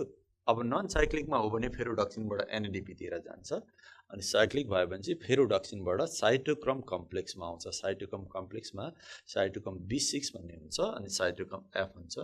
यी इलेक्ट्रोन क्यारियरहरू हुन्छ। त्यसैगरी साइटोक्रोम Fबाट फेरि त्यो दुईटा इलेक्ट्रोन, यही दुईटा इलेक्ट्रोन प्लास्टोसाइनिन भन्ने क्यारियर हुँदै फाइनली त्यही P700 मोलिकुलमै जान्छ, फर्केर दुईटा इलेक्ट्रोन फर्केर त्यहीँ पुग्छ। यसरी यहाँबाट निक्लेको त्यो P700बाट निक्लेको त्यो दुईटा इलेक्ट्रोन प्राइमरी एक्सेप्टर हुँदै घुम्दै फिर्दै थ्रु डिफ्रेन्ट क्यारियर्स फेरि P700 यसरी पनि इलेक्ट्रोन कहिलेकाहीँ कुद्छ।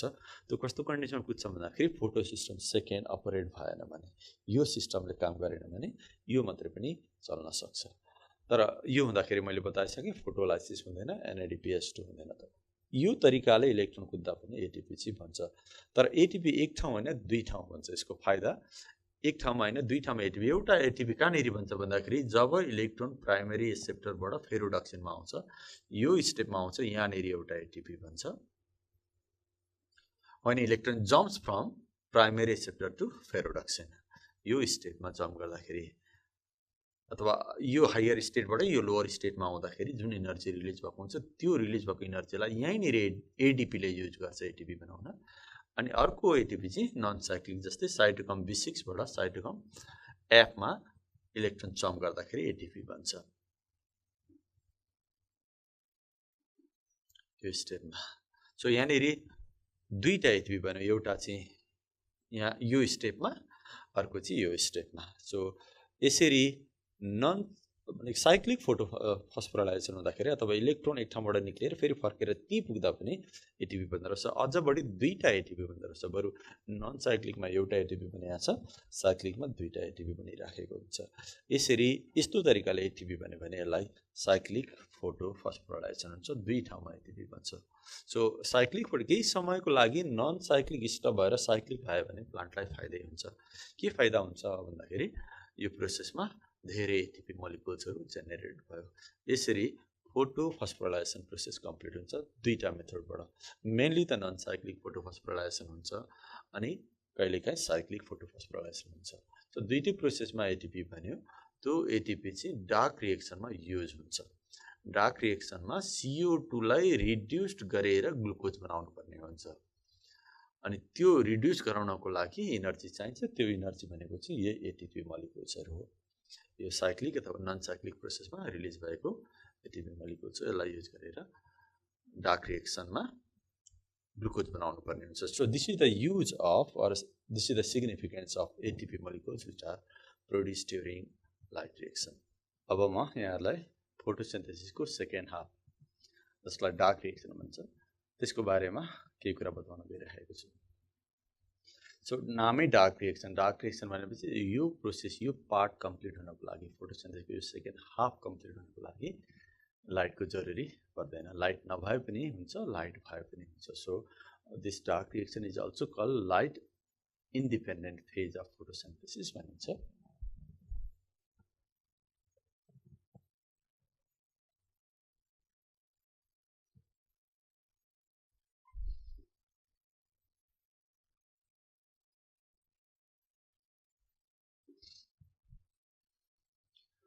अब यो डार्क रिएक्सनमा अनेक खालका केमिकल रिएक्सन जस्तो कि लाइट रिएक्सनमा खासै त्यति धेरै केमिकल रिएक्सन्सहरू हुँदैन, खालि लाइटलाई एब्जर्ब गर्ने अनि एक्साइटेड हुने क्लोरोफिल मोलिकुल्स इलेक्ट्रोन फ्लो हुने खालि एउटा एटिपी भन्ने प्रोसेस हुन्छ, नभए त्यस्तो धेरै केमिकल रिएक्सन्सहरू लाइट रिएक्सनमा हुँदैन। अब डार्क रिएक्सन चाहिँ टोटल्ली इन्जाइम कन्ट्रोल केमिकल रिएक्सनहरू हो। रिएक्सन थुप्रै रिएक्सन हुन्छ अनि मात्रै फाइनली ग्लुकोज हुन्छ। त्यही कारण डार्क रिएक्सन चाहिँ इन्जाइम कन्ट्रोल्ड केमिकल रिएक्सन भन्दा पनि भयो, लङ चेन अफ प्रोसेस हुन्छ, एकदम लामो प्रोसेसहरू हुन्छ। Finally CO2 is reduce to glucose. जस्तो कि हामी फोटोसिन्थेसिसको रिएक्सन हेऱ्यौँ भने के देख्छौँ भन्दाखेरि 6CO2 plus 12H2O light chlorophyll अनि प्रोडक्ट चाहिँ glucose C6H12O6 plus 6O2 plus 6H2O। Light reaction complete हुँदाखेरि यो जुन हामीले समराइज रिएक्सन लेख्छौँ फोटोसिन्थेसिसको के युज भएर के बनाऊ भन्ने कुराहरू हामीले बुझ्न जरुरी छ डार्क रिएक्सनलाई बुझ्नको लागि। जस्तो कि लाइट रिएक्सनमा CO2 को युज भएकै हुँदैन।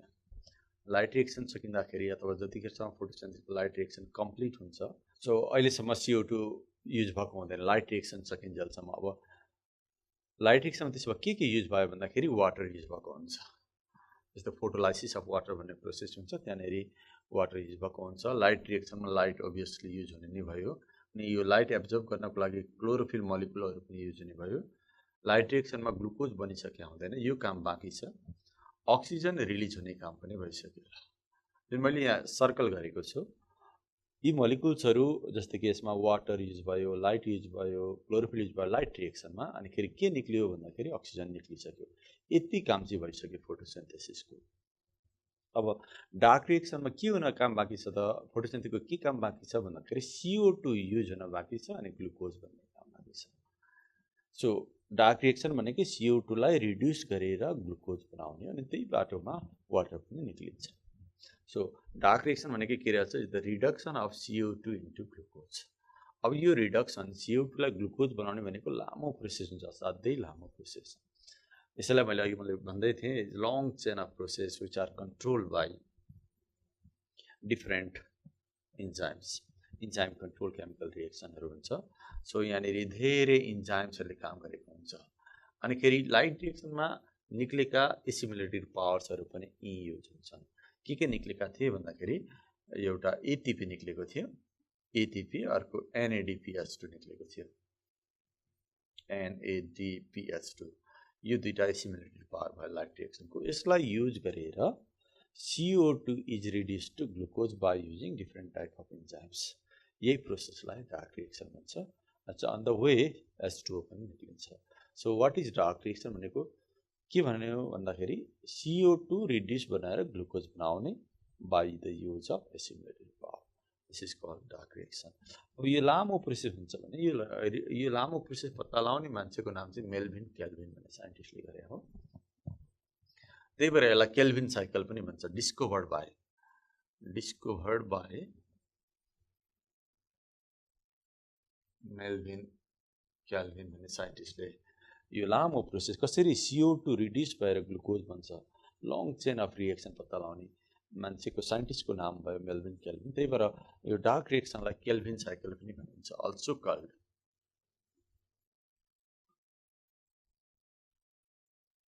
Calvin cycle.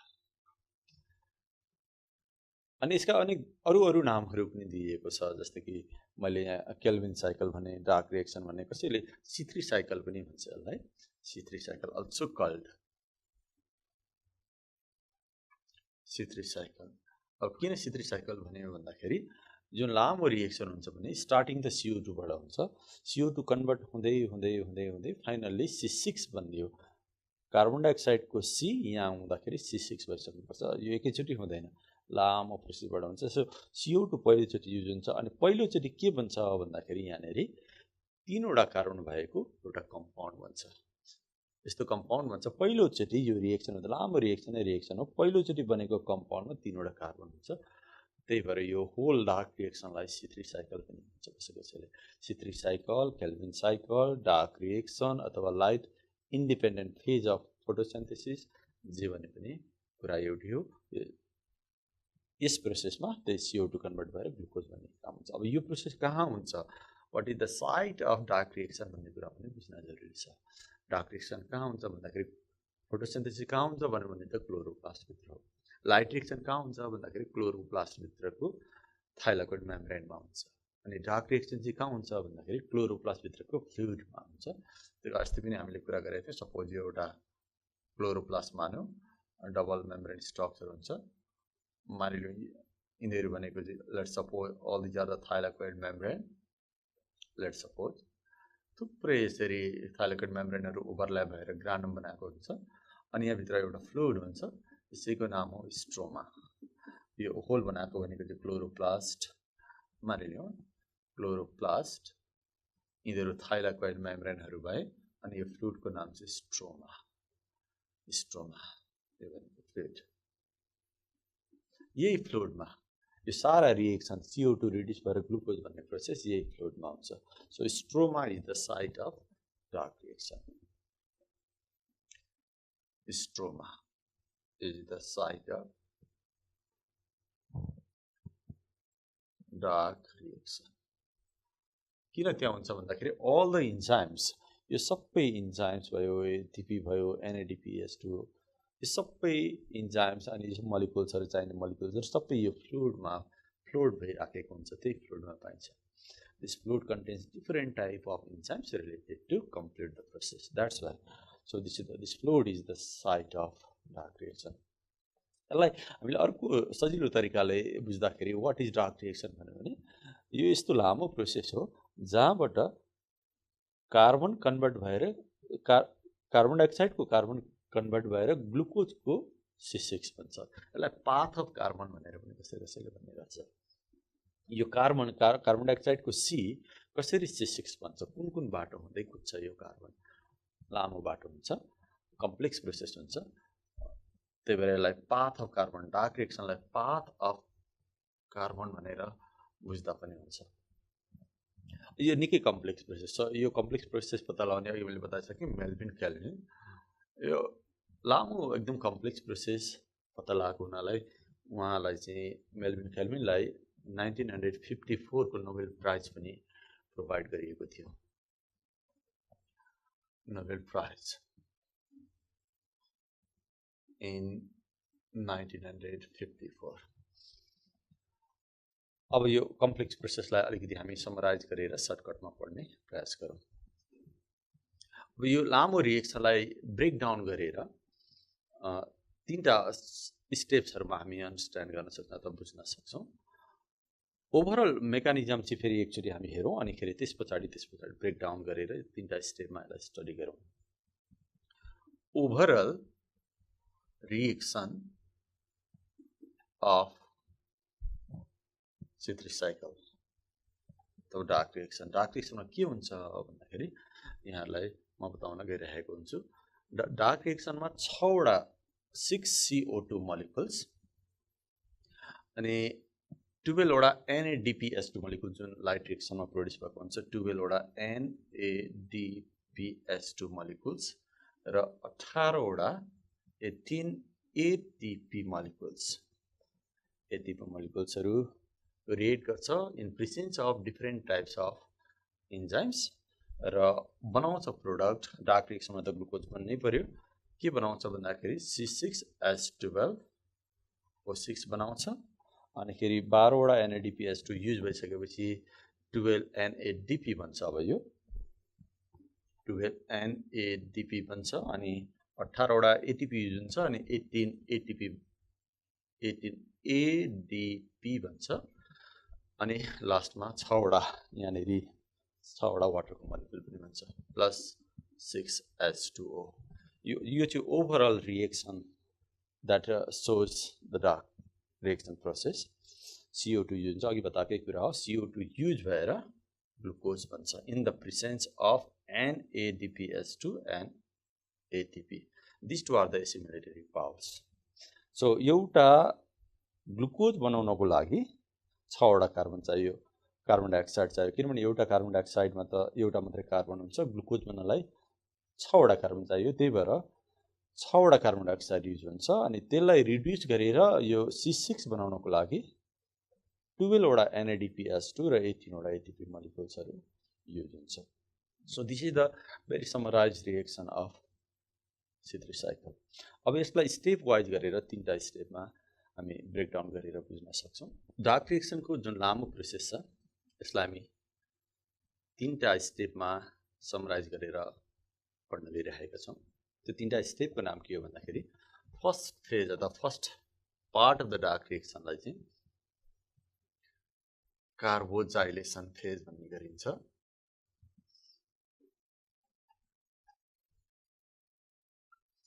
सो सेकेन्ड फेजलाई चाहिँ ग्लाइकोलाइटिक रिभर्सल फेज भनिन्छ। अनि थर्ड फेजलाई चाहिँ रिजेनेरेसन फेज भन्ने गरिन्छ। रिजेनेरेसन फेज। यसरी तीनटा फेजमा हामी स्टडी गर्न सक्छौं। अब यो फेजमा के हुन्छ भन्ने कुराहरु बताउँछु म। ओभरअल त बन्ने भनेको के हो भन्दाखेरि ग्लुकोज बन्ने हो डार्क रिएक्सनमा। अघि रिएक्सनबाट पनि बताइसक्यो। एकदम कम्प्लेक्स रिएक्सनलाई हामी समराइज गरेर पढ्न खोज्दै छौं।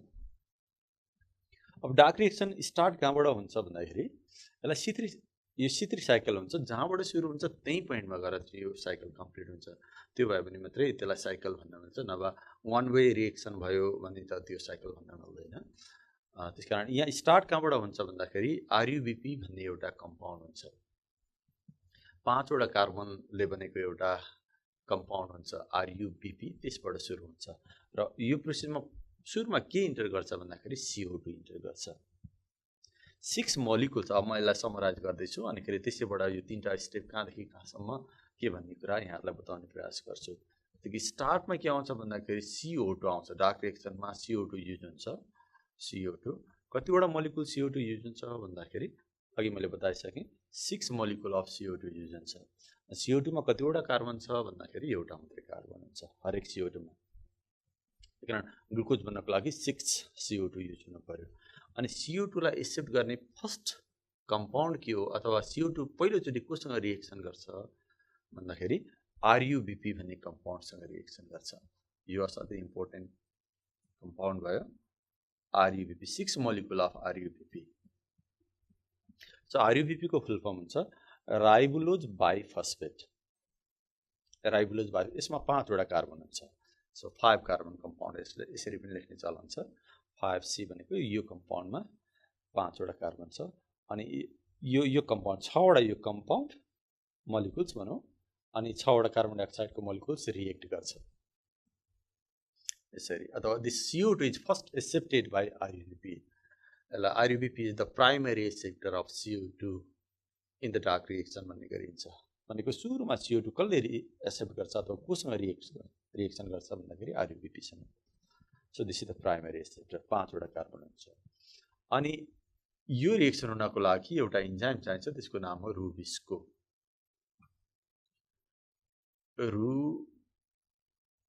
रुबिस्को। यसको खास नाम त RUBP कार्बोक्सिलेज भन्ने हो। त्यसलाई सर्टकट गरेर यसरी रुबिस्को लेख्ने चलन छ। यसलाई यसरी पनि लेख्न सक्छौं RUBP कार्बोक्सिलेज। यो इन्जाइमको नाम हो।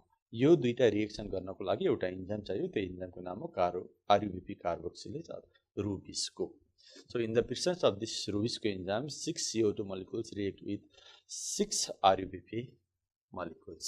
अनि रिएक्सन गरेर 12 वटा 3 वटा कार्बन भएको 3 कार्बन कम्पाउन्ड बनाउँछ। 12 molecules. 12 molecules of PGA भन्ने एउटा मोलिकुल बन्छ जसमा 3 वटा कार्बन हुन्छ। 3 कार्बन भएको भनेको प्रत्येक PGA मोलिकुलमा फस्फोग्लिसरिक एसिड भन्छ यसलाई। Phosphoglyceric acid. प्रत्येक फस्फोग्लिसरिक एसिडमा 3 वटा कार्बन हुन्छ। त्यस्तो फस्फोग्लिसरिक एसिड 12 वटा मोलिकुल बन्छ। So this is the first product, stable product of dark reaction. यो डार्क रिएक्सन को स्टार्टमा सुरुमा बनेको कम्पाउन्ड भनेको PGA फस्फोग्लिसरिक एसिड जसमा 3टा कार्बन हुन्छ त्यही भएर यसलाई C3 साइकल पनि भनिन्छ the first stable product the first fixed product of dark reaction is PGA that contains 3 carbon that's why it is called C3 cycle and the primary acceptor of the dark reaction is RUBP means CO2 is first accepted or is captured by RUBP this is the first acceptor the primary acceptor of dark reaction अब यो 12 molecule of PGA भन्यो यसको full form यहाँहरुलाई म साइडमा लेखिदिन्छु जस्तै कि PGA भन्नाले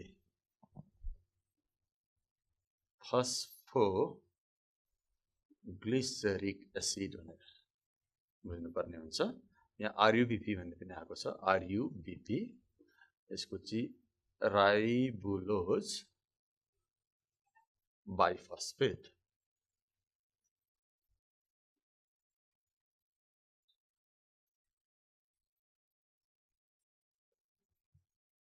So in this way PGA molecules 12 PGA molecules are formed अब यो PGA molecules हरुले लाइट रिएक्सनमा प्रोड्युस भएको एसिमिलेटरी पावर सँग रिएक्सन गर्न सुरु गर्छ कतिवटा मोलिकुलसँग रिएक्सन गर्छ भन्दाखेरि यो स्टेपमा चाहिँ 12 वटा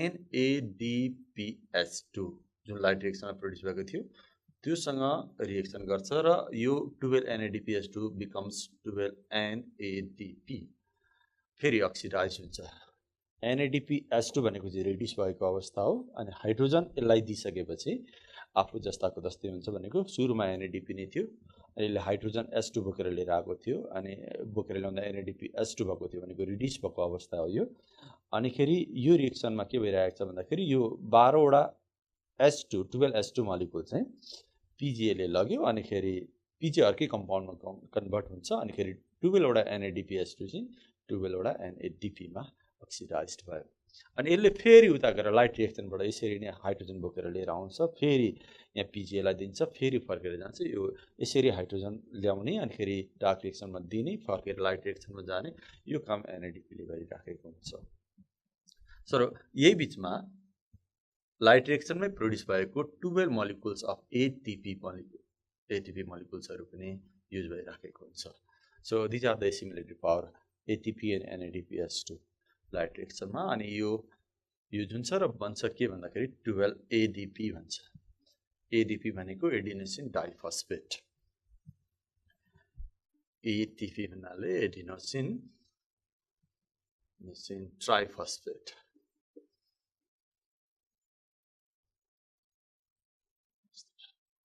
अनि DP भन्नाले डाइफस्फेट भनेको यो PGA ले केसँग रिएक्सन गर्यो भन्दाखेरि यो स्टेपमा हेर्दाखेरि 12 वटा ATP सँग रिएक्सन गर्यो र 12 वटा NADPH2 सँग रिएक्सन गर्यो which are produced during light reaction अनि बनाउँछ के भन्दाखेरि 12 मोलिकुल्स अफ PGAL भन्ने कम्पाउन्ड बनाउँछ जसमा 3टा कार्बन हुन्छ अनि त्यहाँ पनि 3टा कार्बन हुन्छ सो PGAL भन्ने कम्पाउन्ड बनाउँछ PGAL भन्नाले चाहिँ फस्फोग्लिसरिक एल्डिहाइड भन्ने बुझिन्छ अघि फस्फोग्लिसरिक एसिड भएको थियो अहिले फस्फोग्लिसरिक एल्डिहाइड भन्ने कम्पाउन्डमा कन्भर्ट भयो by using the assimilatory power यहाँनिर एसिमिलेटरी पावर्सहरु युज भएको देखिन्छ मैले डट मार्क गरे यहाँनिर these are the product of light रिएक्सनमा निक्लेको थियो यहाँनिर So 12 ATP molecules and 12 NADPH2 molecules are used here and forms 12 molecules of PGAL phosphoglyceric acid यसलाई ट्रायोज पनि भन्छ यो मोलिकुलहरुलाई ट्रायोज पनि भन्छ ट्रायोजको मिनिङ के हुन्छ भन्दाखेरि this molecules contains 3 carbon so 3टा कार्बन हुनेलाई ट्रायोज भनिन्छ एनीवे यसरी PGL बनिसकेपछि अब 12 वटा PGL को मोलिकुल्स बनिसकेपछि अहिलेसम्म त ग्लुकोज भनेको छैन खास डार्क रिएक्सनमा बन्नुपर्ने त ग्लुकोज नै हो अहिलेसम्म बनेको छैन अब 12 वटा PGL मध्ये 10 वटा PGL मोलिकुल्सहरु 10 PGL मोलिकुल्सहरु फेरि यतातिर लाग्छ यो बाटोतिर लाग्छ फेरि RUBP रिजेनेरेट गर्नुपर्ने हुन्छ त्यसको लागि अब PGL दुईटा बाटोमा जाने भयो 10 PGL मोलिकुल्सहरु यतातिर आयो 10 PGAL मोलिकुल्सहरु यतातिर लाग्छ। के को लागि लाग्छ भन्दाखेरि RUBP फेरि प्रोड्युस गरिराख्नुपर्छ। किनभने यो प्रोसेस डार्क रिएक्सन चलिराखेको हुन्छ अनि डार्क रिएक्सनमा RUBP रिजेनेरेट भएन, प्रोड्युस भएन भने यसको युज भएको भइ गर्छ अनि फेरि यो सकिन्छ। फेरि सेलमा RUBP को कन्सन्ट्रेसन अथवा यसको नम्बर कम हुन थालेपछि फेरि डार्क रिएक्सन हुन छोड्छ। त्यसकारण यो रिजेनेरेट गर्नुपर्ने हुन्छ। CO2 त सकिँदैन, CO2 एटमोस्फियरमा जति पनि छ, तर CO2 लाई क्याप्चर गर्ने RUBP कम भयो भने डार्क रिएक्सन फेरि चल्न गाह्रो हुन्छ। त्यसकारण यो डार्क रिएक्सन चल्दाखेरि RUBP रिजेनेरेट भइराख्नुपर्छ। RUBP युज हुन्छ फेरि फर्केर आएर RUBP नै भन्छ। त्यसकारण RUBP को कन्सन्ट्रेसन सेलभित्र कम हुँदैन। त्यसकारण स्मुथली डार्क रिएक्सन चलिराखेको हुन्छ। हो त्यही RUBP रिजेनेरेट गर्नको लागि 10 वटा PGAL को मोलिकुल्सहरु यो बाटोतिर लाग्छ। अनि खेरि दुईटा PGAL को मोलिकुल चाहिँ यो 12 वटा PGAL मध्ये दुईटा PGAL को मोलिकुल्स 2 PGAL चाहिँ ग्लुकोज बनाउनतिर लाग्छ। त्यसकारण 12 PGAL को मोलिकुल्सहरु भएको थियो यहाँनेरि। सो 12 PGAL मध्ये दुईटा चाहिँ ग्लुकोज बनाउनतिर लाग्छ अनि 10 वटा चाहिँ RUBP रिजेनेरेट गर्नतिर लाग्छ। अब दुईटा एउटा PGAL मा कतिवटा कार्बन हुन्छ भन्दाखेरि 3टा कार्बन हुन्छ। अघि लेखिएको छ प्रत्येक PGAL मा 3टा कार्बन हुन्छ। भनेपछि यहाँ दुईटा PGAL आउनै पर्ने भयो। किनभने एउटा PGAL ले ग्लुकोज नबन्ने भयो। एउटा PGAL मा 3टा कार्बन हुन्छ, ग्लुकोजमा 6 वटा कार्बन हुन्छ। कम्तीमा दुईटा PGAL मोलिकुल्सहरु चाहिँ यो यतातिर लाग्छ टु मेक ग्लुकोज। अनि खेरि 10 वटा PGAL मोलिकुल्स यतातिर लाग्यो। पहिला म यताको बाटो गर्छु। सो दुईटा PGAL मोलिकुल्सहरु आपसमा मिलेर अर्को एउटा कम्पाउन्ड बनाउँछ, फ्रुक्टोज भन्ने कम्पाउन्ड बनाउँछ। फ्रुक्टोज 1,6 डाइफस्फेट भन्ने कम्पाउन्ड बनाउँछ। फ्रुक्टोज 1,6 डाइफस्फेट, फ्रुक्टोज 1,6 डाइफस्फेट मैले अलिक सर्टकटमा लेखेँ। Fructose 1,6 diphosphate. फ्रुक्टोज भनेको चाहिँ 6 वटा कार्बन हुन्छ। दुईटा PGAL मा प्रत्येकमा 3टा कार्बन गरेर जम्मा 6 वटा कार्बन भयो अनि दुईटा PGAL रिएक्सन गरेर त्यही 6 वटा कार्बन भएको अर्को एउटा कम्पाउन्ड बनायो फ्रुक्टोज 1,6 डाइफस्फेट। अनि फ्रुक्टोज 1,6 डाइफस्फेटले फेरि फस्फेट लुज गर्छ, फस्फेट रिलिज गर्छ अनि खेरि फ्रुक्टोज 6 फस्फेट बन्छ। फ्रुक्टोज 6 फस्फेट बन्छ। अब यसमा फस्फेट अघि यहाँ डाइफस्फेट थियो अनि खेरि यहाँ फस्फेट रिलिज गरिसकेपछि फ्रुक्टोज 6 फस्फेट भयो। यो दुईटा PGAL मोलिकुल बराबर एउटा फ्रुक्टोज मोलिकुल भएको छ। अब यहाँ देखि 1 मोलिकुल छ फ्रुक्टोज, 1 मोलिकुल हो यो 1 मोलिकुल हो, यो पनि 1 मोलिकुल छ। सो फ्रुक्टोज 6 फस्फेट बिस्तारै कन्भर्ट भएर ग्लुकोज 6 फस्फेट बन्ने गर्छ। ग्लुकोज 6 फस्फेट आइसोमर छ। ग्लुकोज 6 फस्फेट बन्ने यो आइसोमर्स भन्छ। आइसोमेराइजेसन भन्ने एउटा रिएक्सन हुन्छ, त्यो भन्छ एउटा ग्लुकोजको मोलिकुल। अब ग्लुकोज बन्नै आँटिसक्यो, हामी लास्टतिर आइसक्यौँ ग्लुकोज बन्नेको।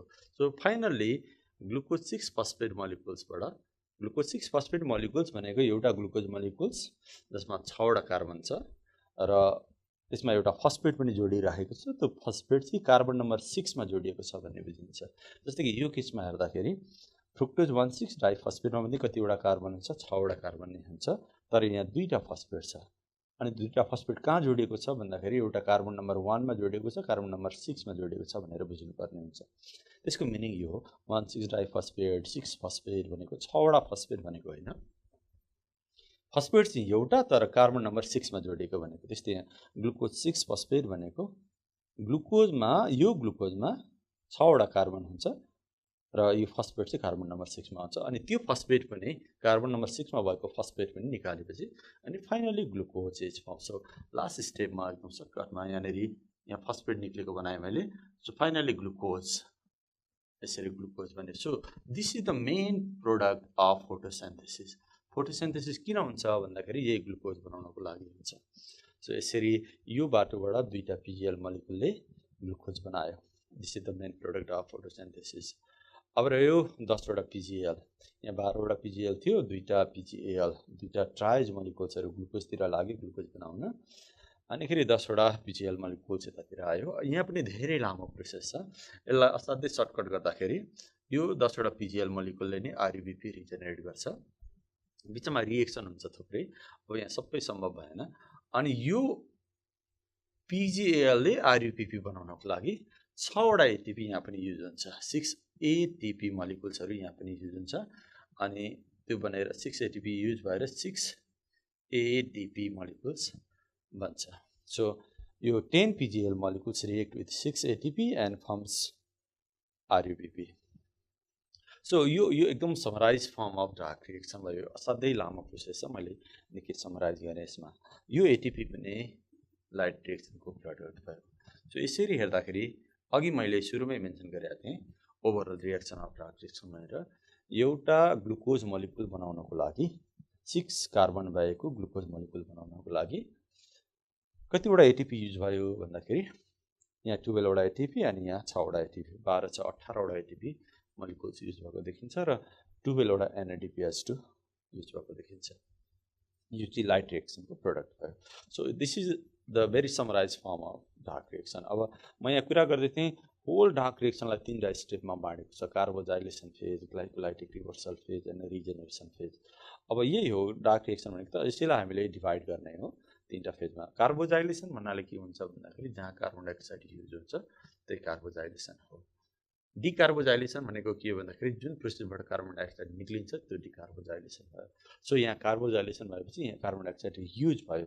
यसरी यहाँनिर RUPPसँग रिएक्सन गरेर यो प्रोसेसमा कार्बन डाइअक्साइड इन्टर गर्यो अनि पहिलोचोटि बनायो के भन्दाखेरि PGA। त्यसकारण यो फर्स्ट स्टेप, यो फर्स्ट रिएक्सनलाई नै कार्बोजाइलेसन फेज। यसलाई सानो डटले मार्क गर्यौँ यसरी यहाँसम्म। यति प्रोसेस चाहिँ कार्बोजाइलेसन फेज अथवा फर्स्ट फेज भनेर मैले फर्स्ट लेख्ने, यो फर्स्ट भनेकै कार्बोजाइलेसन भयो। This is carboxylation phase. अनि सेकेन्ड फेज भनेको चाहिँ ग्लाइकोलाइटिक रिभर्सल फेज भनिन्छ। एउटा ग्लाइकोलाइसिस भन्ने प्रोसेस छ, यो रेस्पिरेसनसँग रिलेटेड प्रोसेस हो। नामबाटै बुझिन्छ ग्लाइकोलाइसिस भनेको के हो, जहाँ ग्लुकोजको ब्रेकडाउन हुन्छ। यो प्रोसेसमा चाहिँ के भएको छ भन्दाखेरि ग्लुकोज बनिराखेको छ, यहाँदेखि यहाँसम्म सर हेऱ्यो भने ग्लुकोज बन्न गइराखेको छ। अब ग्लाइकोलाइसिसमा चाहिँ के हुन्छ रेस्पिरेसन भन्दाखेरि यही ग्लुकोज ब्रेकडाउन भएर यतातिर यो उल्टो बाटो लाग्छ। ग्लुकोजको ब्रेकडाउन भएर यतातिर यस्तो यस्तो कम्पाउन्डहरू यी कम्पाउन्ड बन्दै बन्दै बन्दै ब्रेकडाउन हुन्छ।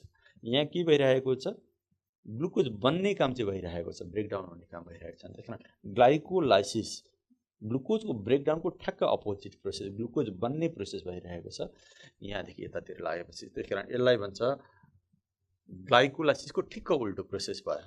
त्यही भएर यसलाई ग्लाइकोलाइटिक रिभर्सल फेज भनौँ न। मानिलिनु यसलाई चाहिँ ग्लाइकोलाइटिक रिभर्सल फेज। मैले यहाँ सेकेन्ड लेखेको हुनाले मैले यहाँ पनि second लेखेँ, glycolytic reversal phase.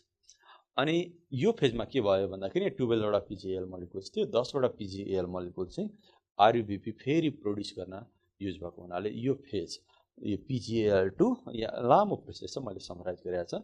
So this is the phase where RUPP molecules are regenerated, त्यसलाई रिजेनेरेसन फेज पनि भन्छ। This is the third phase of dark reaction, also called regeneration phase or regeneration of RUPP phase. So in this way there are 3 phases.